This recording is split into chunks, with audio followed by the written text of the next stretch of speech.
Yang dihormati Tuan Imam, Tuan Pengurusi Masjid, Barisan EJK Masjid, tuan-tuan, puan-puan, muslimin dan muslimat yang dirahmati Allah sekalian. InsyaAllah pagi ni kita tengok ayat 33 surah Al-Furqan.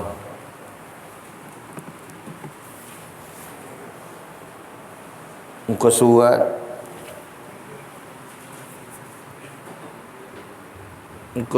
363. Sebagaimana biasa, kita baca dulu ayat 33, 34, 35 dan 36, insya-Allah. Saya baca, tuan-tuan, puan-puan ikut kuat-kuat. A'udzubillahi minasyaitonirrajim.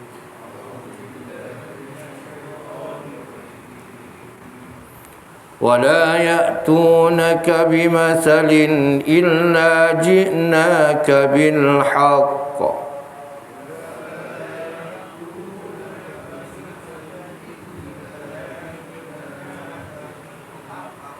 وأحسن تفسيرا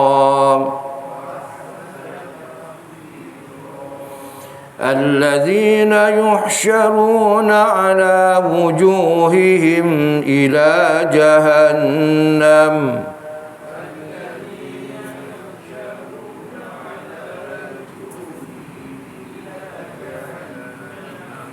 أولئك شر مكانا وأضل سبيلا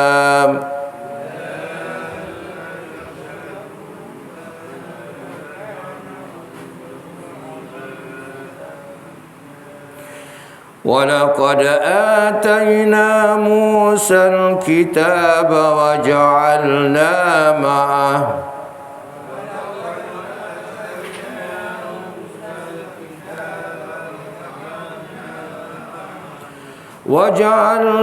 مَعَهُ أَخَاهُ هَارُونَ وَزِيرًا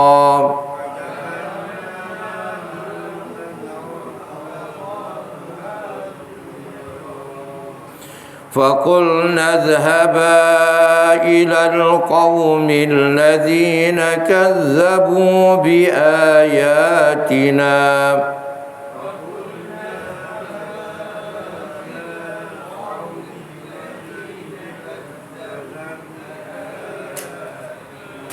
فَدَمَّرْنَاهُمْ تَدْمِيرًا.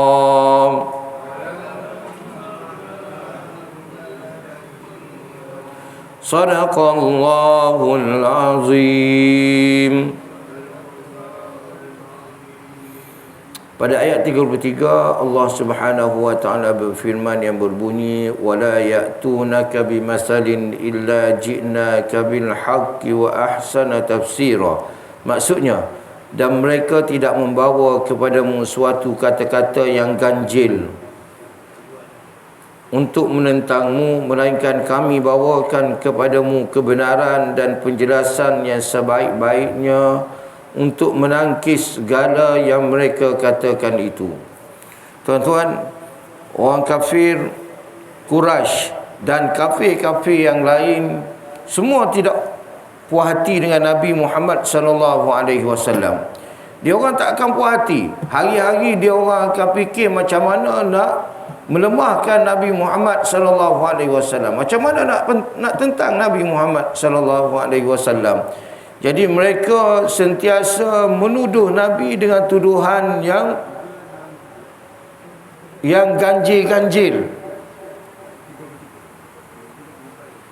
Dalam terjemahan ni dia terjemah agak lembut sikit. Ganjil-ganjil kan. Dia sebenarnya bukan yang ganjil, itu yang jahat-jahat. Tuduhan yang jahat-jahat, tuan-tuan. Tuduhan yang tak sepatutnya dikenakan kepada Nabi Muhammad sallallahu alaihi wasallam. Antara tuduhan yang kena ini bukan di kalangan orang kafir. Orang ni sahabat Nabi yang baru-baru masuk Islam ni kan. dia ada rasa prasangka pada Nabi.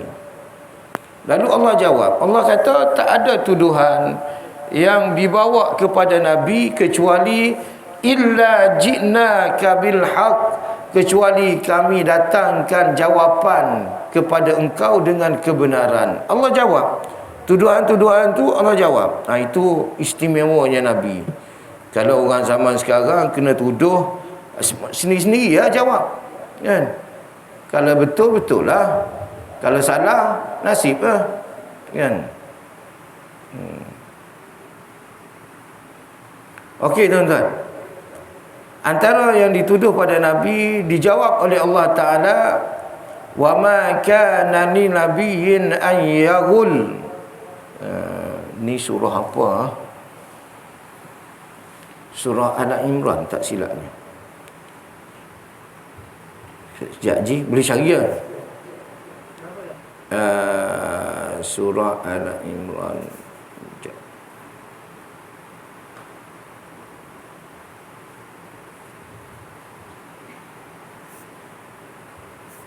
Surah Al-Imran ayat 161.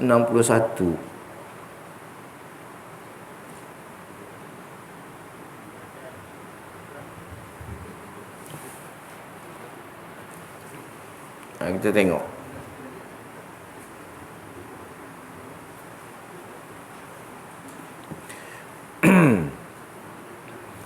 Ini bukan orang kafir. Orang kafir lagi dahsyat tuduhan tuan-tuan. Ini tuduhan orang-orang yang dah Islam dah.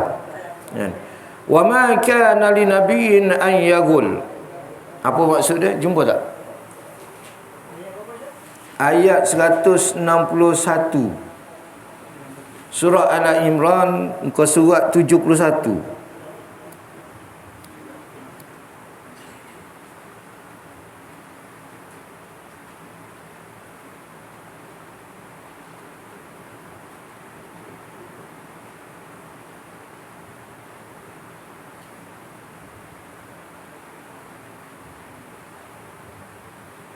Ada? Jumpa? Ni wa ma kana li nabiyyin an yaghul. Dia kata apa? Terjemahan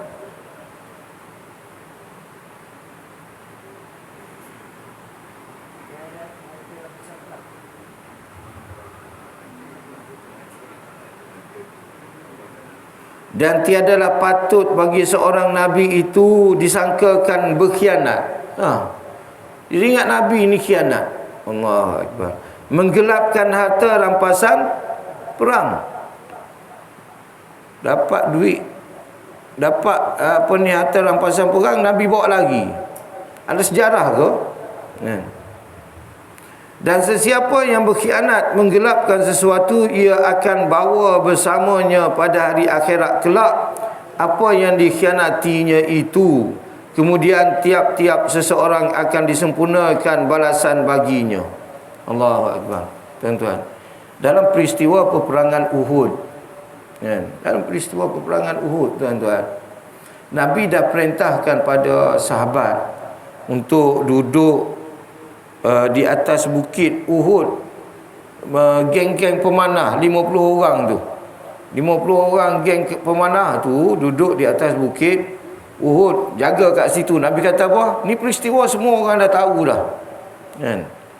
Nabi kata jangan turun daripada bukit ni, jangan tinggalkan tempat ini walaupun kamu tengok kami mati dan mayat-mayat kami dimakan oleh burung. Dan sampai tahap tu Nabi kata, maknanya jangan tinggal. Jangan tinggal bukit ni. Dia tuan-tuan, bila berlaku perang, tabiat orang Arab Quraisy. Orang Arab Quraisy ini kalau nak perang, orang Arab daripada sebelum Islam lagi sampailah zaman Nabi Muhammad sallallahu alaihi wasallam, dia orang kalau nak perang, dia orang akan bawa semua harta-harta dia orang. Dia orang akan bawa. Sebab apa? Sebab harta tu, harta dan anak bini tu, dia jadi apa? Jadi motivasi kepada dia untuk dia berperang. Masa duduk di medan perang tu, dia tak fikir dah nak lari. Kalau kau lari, kau tengok harta kau ni, akan jadi hak milik orang lain. Jadi dia bawa harta, tuan-tuan. Dia bawa. Dalam perang Uhud pun dia bawa harta. Bila bawa harta, peperangan pada fasa pertama, dia orang kalah. Dia orang kalah, tinggalkan harta rampasan di medan Uhud tu. Tinggal. Abu Sufyan yang mengetuai tentera Quraisy lagi balik, bundur, tinggal harta rampasan. Harta rampasan ni dikumpul oleh sahabat-sahabat Nabi, dan Nabi sendiri kumpul. Tengah-tengah kumpul tu timbul dalam hati orang hak duduk atas bukit ni, ni Nabi ni tak betul ni. Mungkin Nabi tak betul agihkan harta rampasan ni. Wa may yaghlul. Dia boleh tuduh pada Nabi. Ni orang dah Islam dah, tuan-tuan. Nabi mana nak buat kerja macam tu, tuan-tuan. Nabi tak pernah ambil hak orang. Sepatutnya kena faham title Nabi tu, kena faham, kan? Kalau ustaz ni lain sikit, ni Nabi, kan? Nabi, Allahu Akbar. Dia ingat masa duk kumpul-kumpul masa duk kumpul-kumpul harta rampasan tu, dia ingat Nabi nak songlap sebahagian harta rampasan tu. Lebih kuranglah, tuan-tuan, macam korban. Kadang-kadang tengah buat korban tu kan hilang ekor lembu hilang. Adalah tempat-tempat macam tu kan. Dia boleh ambil, senyap-senyap dia ambil, kan? Aduh, jangan buat kerja, tuan-tuan, macam tu. Nak minta, kan? Ni dia ingat Nabi Nabi tak betul dalam pembahagian. Lalu Allah jawab, wa ma kana li nabiyyin, tak mungkin seorang nabi. Allah jawab. Ni bila berlaku tuduhan pada Nabi dalam ayat yang kita baca tadi, ayat ayat surah Al-Furqan tu, apabila dituduh Nabi dengan sebarang tuduhan, Allah akan jawab, illa ji'naka bil haq, kecuali kami datangkan kepada engkau kebenaran. Menyatakan bahawa Nabi tidak pernah menyeleweng harta rampasan tu, tak pernah ambil. Nabi tak pernah ambil untuk dia. Allahu Akbar. Nabi ni kalau dia nak kaya, dah lama dah dia nak kaya. Kalau dia nak kenyang, dia dah lama dia kenyang, kan? Tapi Nabi tak nak macam tu. Nabi, kan? Tuan-tuan ingat lagi dalam peperangan Ahzab, kan? Peperangan Ahzab tu, peperangan Khandaq, Nabi gali parit, kan, bersama dengan sahabat, sehingga sahabat dengar daripada perut Nabi ni bunyi batu belaga, kan? Siapa ni bunyi pelik pada perut Nabi ni? Cerita lain kan, bila cek-cek ada batu Nabi ikat dekat perut dia. Sebab apa? Sebab nak menahan lapar. Subhanallah, kan? Nabi nak tahan lapar sampai ikat dengan batu perut dia. Masya Allah. Takkanlah orang macam ni nak songlapkan harta rampasan, kan? Nabi manusia yang cukup amanah, tuan-tuan. Jadi tak sepatutnya kalau dituduh kepada Nabi dengan tuduhan-tuduhan yang pelik. Hari ni pun kita tengok pewaris-pewaris Nabi dituduh dengan tuduhan yang pelik-pelik, tuan-tuan.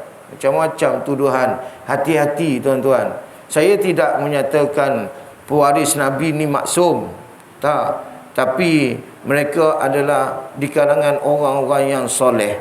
Di kalangan orang-orang yang soleh. Berapa banyak dah tuduhan-tuduhan yang diajukan kepada mereka, dilontarkan kepada mereka sebelum ini, tapi semuanya gagal. Tak boleh dibuktikan, kan, tuduhan tu.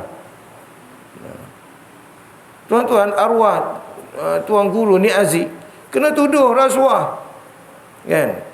Dituduh rasuah sebab merentah Kelantan selama 20 tahun lebih. Dia pegang Kelantan, kan? Orang kata dia rasuah, bising dalam medsos, dalam media, kan? Tapi akhirnya apa? Tak boleh pergi mana, tak ada bukti, kan? Tak ada bukti rasuah. Subhanallah.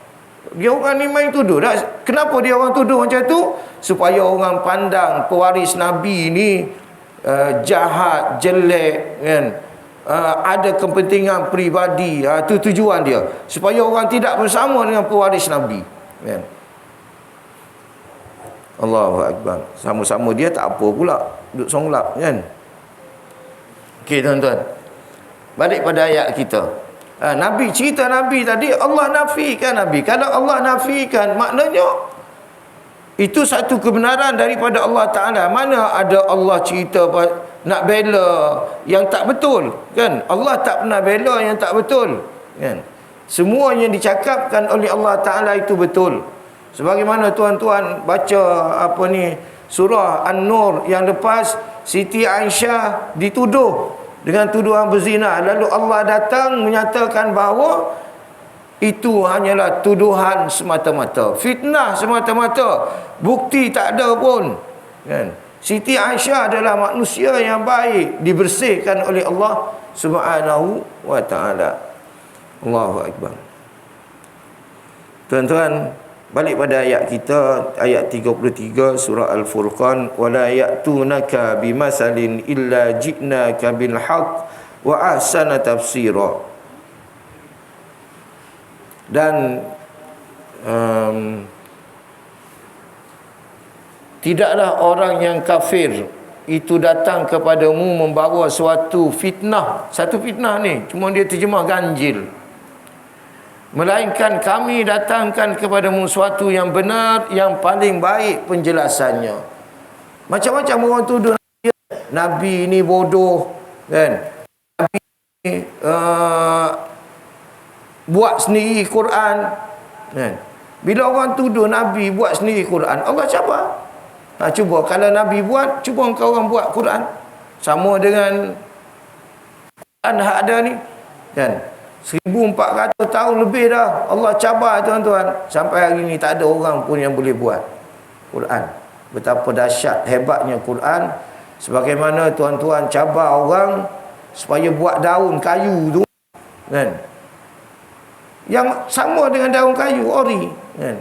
Setakat buat hak plastik boleh lah, nampak sama, color sama, semua sama, kan? Tapi ulat datang, dia tahu ni bukan ni, kan? Boleh tak manusia buat daun kayu tu sama dengan daun kayu hak original? Dia keluar tunas, lepas tu besar, lama-lama mati, kan?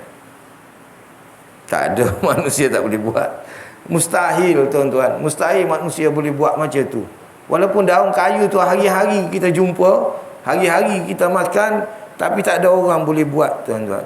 Tak ada orang boleh buat. Sama dengan Quran. Hari-hari kita baca Quran, hari-hari kita tengok Quran, tapi sampai sekarang kita orang Melayu lagi lah, kan?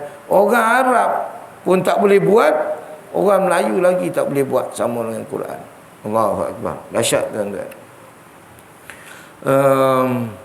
Jadi pengajaran kepada kita daripada ayat ini, yang pertama, kita jangan bersama-sama dengan orang yang suka memfitnah orang, kan? Dan kita jangan sekali-kali menyebarkan fitnah kepada orang-orang yang soleh, kan? Jangan kita sepenuh mulut bercakap di Facebook, medsos dan sebagainya, mengatakan orang soleh ni bagai-bagai. Hari ni kita tengok Ustaz Abid Liu teruk lagi tu, kena tu, kan? Saya tak berani nak cakap, tuan-tuan. Harap-harap apa yang kena pada beliau adalah semuanya adalah fitnah, kan? Semua adalah fitnah. Allahu Akbar. Sebab tengok latar belakang dia tu, latar belakang dia ada bisnes, dia membantu orang, dia ada bisnes dia, dan kedai dia lebih murah daripada orang, kan? Supermarket dia tu lebih murah daripada orang. Siapa tak sakit hati, tuan-tuan? Kita orang biasa ni memang seronok lah, tapi toke-toke supermarket hak lain sakit hati tak? Kita tak tahu. Allahuakbar. Saya tak nak komen banyak dalam bab ni. Kita serah pada Allah Ta'ala, supaya Allah tentukan mana yang benar, mana yang salah.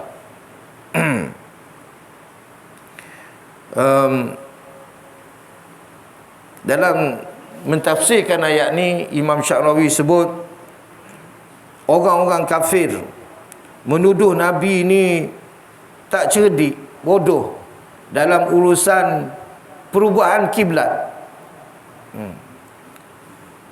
Lalu Allah jawab balik, kan? Dalam surah Baqarah juzuk kedua, sayaqulus sufaha'u minan nas ma wallahum an qiblatihim allati kanu 'alaiha. Sayaqulu, akan berkata, as-sufaha, orang-orang bodoh. Allah jawab, Allah kata orang bodoh. Sufaha ni tuan-tuan bukan orang bodoh tahap biasa. Kalau tuan-tuan belajar bahasa Arab, tengok sufaha ni adalah orang yang, minta maaf lah kalau tuan-tuan ada anak Down syndrome, kan? Sindrom Down, kan? Yang dia masalah pemikiran dia tak boleh nak membaca, tak boleh, kan? Nak menulis tak boleh. Dia sihat, tubuh badan sihat, tapi yang muka serupa tu, kan? Muka serupa tu, itu dalam Quran itu dinamakan dengan sufaha, kan? Orang tak cerdik lah. Dia orang tak cerdik. Kita bagi apa kat dia pun dia tak berapa nak boleh buat, sebab dia tak cerdik, kan? Jadi Allah kata orang-orang yang cuba menggunakan isu perubahan kiblat ini untuk nak menangguk di air keruh, orang ni Allah kata sufaha, orang-orang yang bodoh, kan? Sebab siapa yang buat cerita ni tuan-tuan, bila berlaku isu perubahan kiblat, tuan-tuan, kiblat umat Islam yang pertama kat mana tuan-tuan? Baitul Maqdis, kan? Baitul Maqdis itu adalah kiblat orang Islam pertama. Masjidil Aqsa, Masjidil Aqsa tu adalah kiblat orang Islam pertama. Bila sembahyang, difardukan sembahyang, menghadap ke Baitul Maqdis, kan? Baitul Maqdis. Waktu tu Nabi berada di Madinah Al-Munawwarah, kan? Jadi menghadap di Madinah. Dan sembahyang ni bila wajib tuan-tuan? Malam Isra' Mi'raj tu, 2 tahun sebelum hijrah. Mana di Mekah lagi tu sembahyang, tapi menghadap di menghadap di Baitul Maqdis, kan? Lama tuan-tuan. Beberapa tahun selepas Nabi berhijrah ke Madinah, Nabi dan sahabat sembahyang di Masjid Qiblataini, yang sekarang nama dia Masjid Qiblataini, Masjid 2 kiblat, kan? Di Madinah. Nabi sembahyang, tak silap ingat saya, sembahyang asar. Lalu turun ayat surah Al-Baqarah juzuk kedua tu, qad nara taqalluba wajhika fis sama. Sesungguhnya kami melihat, kata Allah Ta'ala, kami itu Allah, sesungguhnya kami melihat taqalluba, hati engkau wahai Muhammad sentiasa merenung ke langit. Nabi tengok ke langit je, kan? Memandang ke langit. Sebenarnya Nabi memandang ke langit tu, Allah tahu apa tujuan. Tujuan Nabi adalah untuk diubah arah kiblat. Tapi Nabi tak minta. Nabi tak minta dengan Allah Ta'ala. Cuma dalam hati Nabi mengharapkan supaya kiblat itu berubah ke Kaabah daripada Masjidil Aqsa. Hati Nabi lebih suka kalau kiblat itu adalah Kaabah. Jadi Allah kata kami tengok, kan? Tengok, subhanallah. Nabi tak cakap, tapi Allah kata kami tengok apa yang berlaku pada engkau wahai Muhammad. Sekarang fawalli wajhaka syatral Masjidil Haram, maka ubahlah kiblat engkau ke Masjidil Haram. Subhanallah. Tengah sembahyang asar tu ayat ni, Nabi sembahyang sini, imam, sahabat-sahabat sini, kan?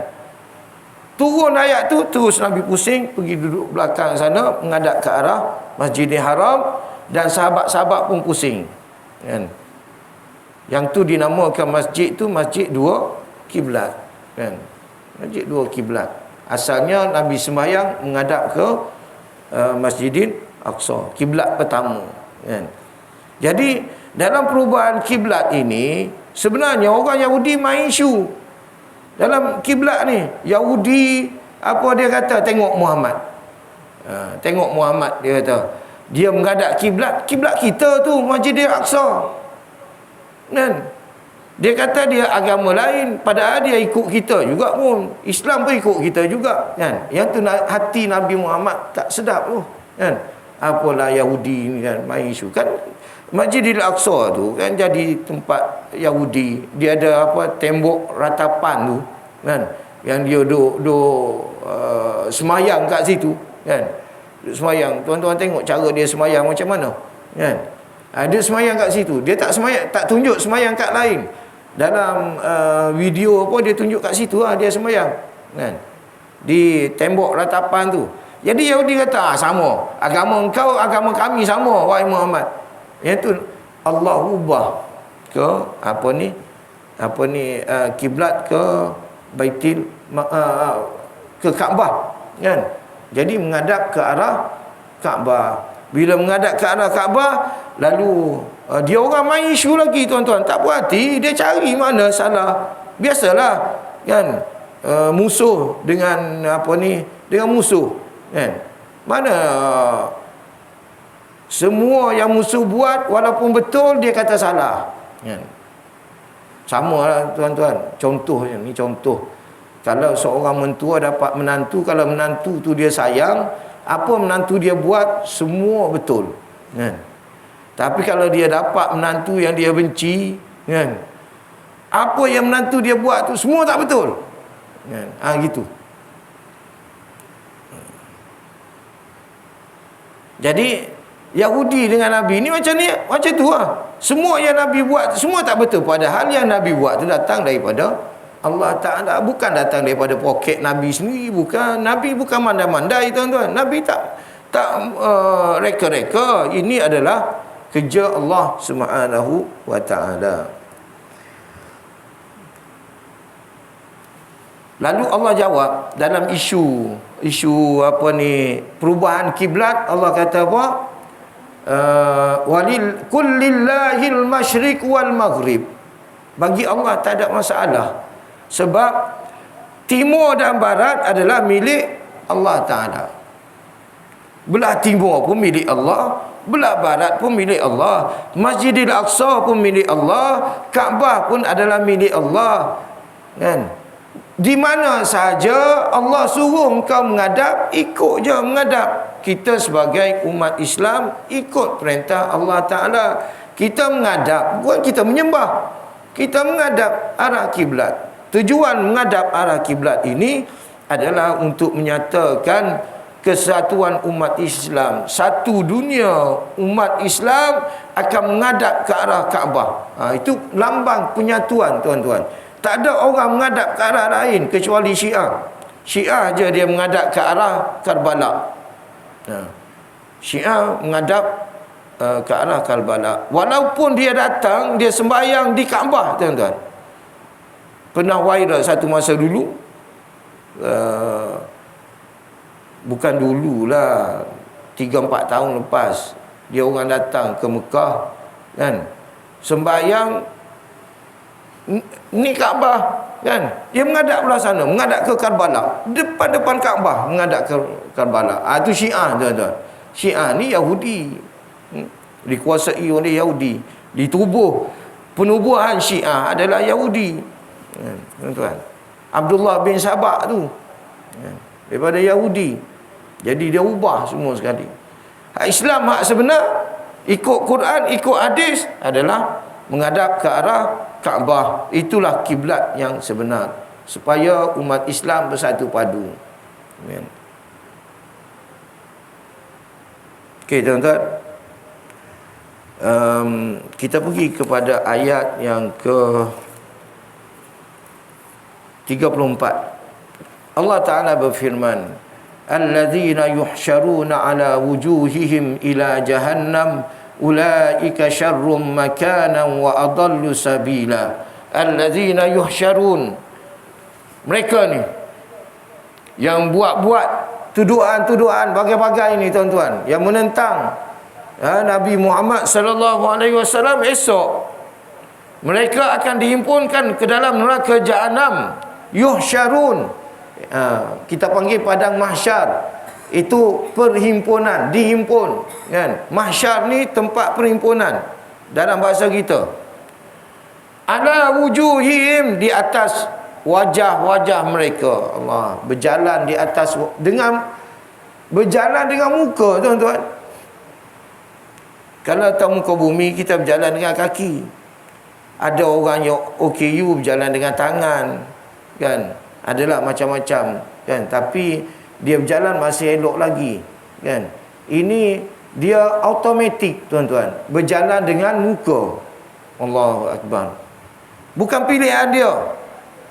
Dia tak pilih pun, tapi bangkit-bangkit di akhirat esok terus berjalan dengan muka tuan-tuan. Macam mana nak berjalan dengan muka ni?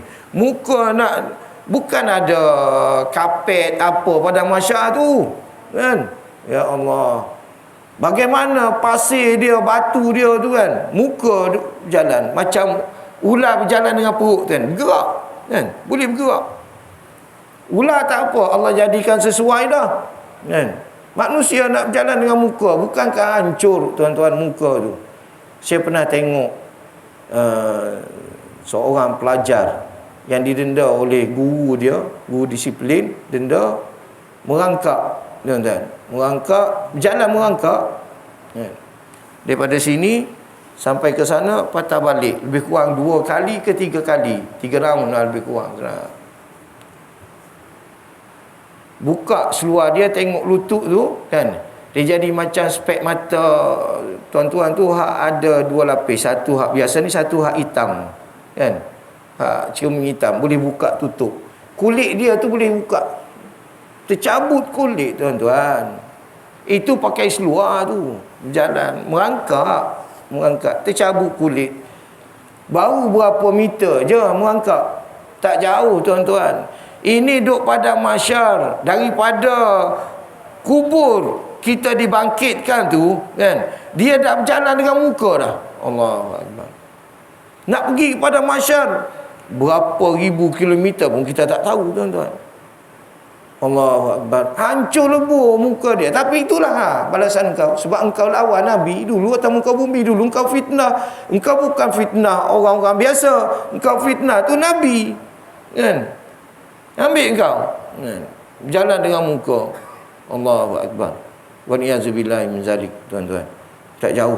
Jangan, yang tu ulama pesan, rumah tangga Nabi kan, sama ada Nabi, isteri Nabi, anak-anak Nabi, jangan sekali-kali kita nak campur tangan. Ini tak betul ni Nabi buat je. Jangan tuan-tuan. Jangan sekali-kali. Ulama dah pesan lama dah. Ini nasib dia tuan-tuan.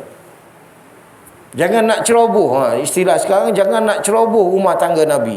Jangan nak ceroboh. Pandai-pandai kita kan nak kata, kalau aku tak buat je tu. Oh, masalah kita lebih cerdik daripada Nabi kan. Tuan-tuan,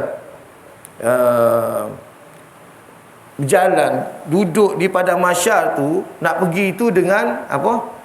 Dengan muka dah berjalan.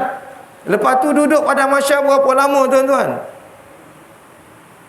Beribu-ribu tahun. Orang dulu cakap beribu-ribu tahun. Tapi kalau sekarang bukan ribu tahun tuan-tuan, ratusan ribu tahun. Tuan-tuan, manusia sekarang ada 7 bilion hak hidup. Hak hidup sekarang 7 bilion, tak kira hak mati.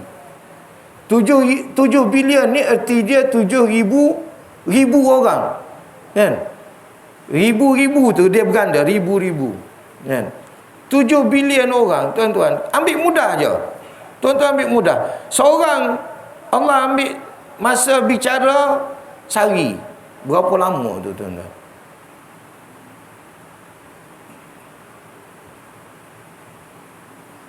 Boleh ke nak bicara sehari ni tuan-tuan? Untuk seorang yang hidup umur dia daripada lahir sampai umur 100 tahun, boleh nak bicara sehari Tuan-tuan tengok dulu kes Atatürk berapa tahun, satu kes je pun, kan? Bicara Allahu Akbar. Dahsyat tuan-tuan, duduk di padang mahsyar dalam keadaan muka di bawah, kaki atas tuan-tuan. Ini balasan orang yang memfitnah Nabi Muhammad sallallahu alaihi wasallam dan orang yang menentang Nabi. Hari ni kita tengok orang bakar Quran, orang hina Nabi di barat tu kan. Okey, kau boleh buat. Kau boleh buat sekarang atas muka bumi, tapi akhirat esok kau terima dah balasan. Allahu Akbar. Next, apa ni? Next pula dah. Biasa pakai slide kan. Ayat seterusnya kita berhenti sampai masuk syuruk. InsyaAllah masuk syuruk kita berhenti.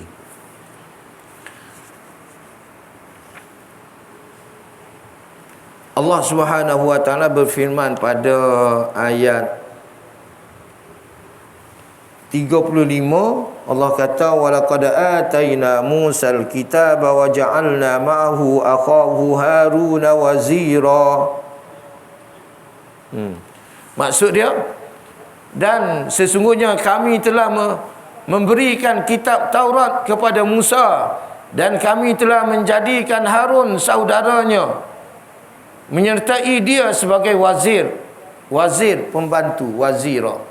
Walaqad, Allah kata walaqad, sesungguhnya kami, sesungguhnya, waw tu istinaf, boleh terjemah dan boleh tak terjemah pun tak apa. Istinaf ni permulaan. Walaqad, laqad tu dia dua perkataan tuan-tuan. Kalau ni saya nak bagi tahu tuan-tuan, belajar kan. Waw tu satu kalimah, bukan satu huruf, satu kalimah. Yang tu diterjemahkan dengan dan, kan? Tu dan. Waw tu dan. La tu, lam tu, kan? Lam tu adalah satu kalimah. Maksud dia sesungguhnya. Lam tu maksud dia sesungguhnya. Qad pun maksud dia sesungguhnya. Jadi kat situ walaqad tu ada tiga kalimah. Dan sesungguhnya, sesungguhnya dua kali Allah ulang sesungguhnya. Orang belajar bahasa Arab dia tahulah, bila Allah sebut macam ni, maka apa yang Allah sebut itu adalah benar sebenar-benarnya, tak ada bohong, kan? Sesungguhnya kami ataina, anugerahkan kepada Nabi Musa, kami kurniakan kepada Nabi Musa Al-Kitaba, kitab. Daripada zaman Nabi Musa sampai sekarang, semua orang yakin, hatta orang Kristian Yahudi pun tahu bahawa Nabi Musa dikurniakan kitab Taurat, kan? Ada kitab Taurat. Benarnya firman Allah Subhanahu wa taala. Kitab Taurat itu adalah kitab peraturan. Peraturan untuk Bani Israel. Dia tak sama dengan Quran, tuan-tuan. Quran lain. Imam Syarawi kata kitab Taurat, kitab Injil, kitab Zabur adalah kitab peraturan, perundangan. Kitab perundangan, peraturan mengatur kita, bagi tahu orang tak boleh kahwin ayah dengan anak dia, tak boleh kahwin ayah seorang adik dengan abang dia, tak boleh kahwin, mahram. Itu peraturan. Peraturan, tuan-tuan. Dalam kitab Taurat, kitab Injil, peraturan perkahwinan dan disebut oleh Allah Subhanahu wa taala. Berbeza dengan Quran, jauh beza Quran. Quran, tuan-tuan, dia sebuah kitab, bukan peraturan. Dalam tu semua ada dalam kitab Quran. Semua ada, dan di samping itu dia adalah mukjizat. Adapun kitab Taurat, dia bukan mukjizat. Dia kitab perundangan je. Dia bukan mukjizat. Yang jadi mukjizat ni adalah Quran. Bertuah, tuan-tuan, kita ada Quran. Allah anugerahkan kita Al-Quranul Karim, sebuah kitab yang teramat hebat. Tak boleh nak gambarkan dengan perkataan, tuan-tuan, hebatnya Quran. Alhamdulillah. Walaqad ataina Musal kitab. Dan sesungguhnya kami telah kurniakan kepada Musa, Nabi Musa kitab, wa ja'alna ma'ahu, dan kami jadikan bersama dengannya akhahu, saudaranya, adik-beradik dia. Adik Nabi Musa. Adik Nabi Musa, Haruna wazira. Nabi Harun wazira sebagai pembantu. Setengah perkataan wazir diterjemahkan dengan menteri, dengan menteri. Tapi dalam ayat ini wazir diterjemahkan dengan pembantu. Nabi Harun sebagai pembantu kepada Nabi Musa alaihissalam. Sebab apa tuan-tuan? Misi Nabi Musa adalah misi yang terbesar dan terhebat, yang mana dia kena pergi jumpa siapa? Fir'aun. Allahu Akbar. Tuan-tuan, agak-agak tuan-tuan sekarang, kalau tuan-tuan nak pergi jumpa Agung, boleh pergi seorang-seorang ke? Tak apa, hari ni nak jumpa Agung kejap pukul 10 nanti, boleh macam tu? Tak boleh tuan-tuan. Itu Agung kita tu manusia yang baik, manusia yang mesra masyarakat, jumpa masyarakat, jumpa orang, bagi duit, sembang apa kan. Itu Agung kita baik. Fir'aun ni manusia paling jahat di alam raya ni tuan-tuan. Nak pergi jumpa dia, Nabi utusan Allah pun kena guna teman tuan-tuan. Ambil adik dia Nabi Harun kan, untuk menguatkan dia bila berhadapan dengan Nabi, berhadapan dengan Fir'aun. Fir'aun ni silap cakap mati tuan-tuan. Kau silap cakap mati kan? Tak betul ayat. Kita sekarang istana dia ada protokol. Kalau kita nak buat surat, kena ikut protokol surat tu. Kalau tidak, surat engkau memang reject, tak terima kan. Kita setakat reject je kan, sebab raja-raja kita ni orang yang baik-baik, dia reject je. Zaman Firaun kau silap, arwah kau kan, arwah jahat amat tuan-tuan. Lepas tu Firaun tu dia ada menteri dia yang terkenal, siapa dia? Haman. Haman ni pelaksana segala kehendak Firaun. Firaun nak apa, dia buat semua sekali. Dan dia ni sentiasa mengatakan Firaun tu baik, walaupun bunuh orang, walaupun bunuh bayi-bayi lelaki, Firaun kata bagus tindakan tuanku, terbaik. Oh, tu kerja Haman. Tak ada tak cantik Firaun buat tuan-tuan, semua terbaik, puji. Tempat kita pun sama, lebih kurang juga tuan-tuan. Dah menipu lah, bagai-bagai ramai lagi. Oi, itu bagus, baik kan. Ada lebih kurang je tuan-tuan, lebih kurang je. Yang tu Allah, cerita-cerita ni Allah kekalkan dalam Quran sebab dia berulang, sejarah tu berulang. Ada zaman Firaun dulu, kembali ada balik di akhir zaman kan, kembali dia berulang tuan-tuan. Allahu Akbar. Oh, yang kena ambil tindakan siapa? Nabi Musa yang diambil tindakan. Firaun tak ada tindakan undang-undang pun, sehingga Allah campur tangan musnahkan Firaun. Terpaksa Allah campur tangan kan.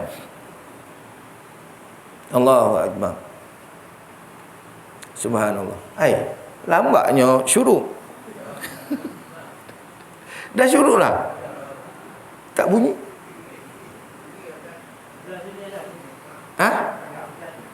Oh, dah bunyi dah. Okey tuan-tuan,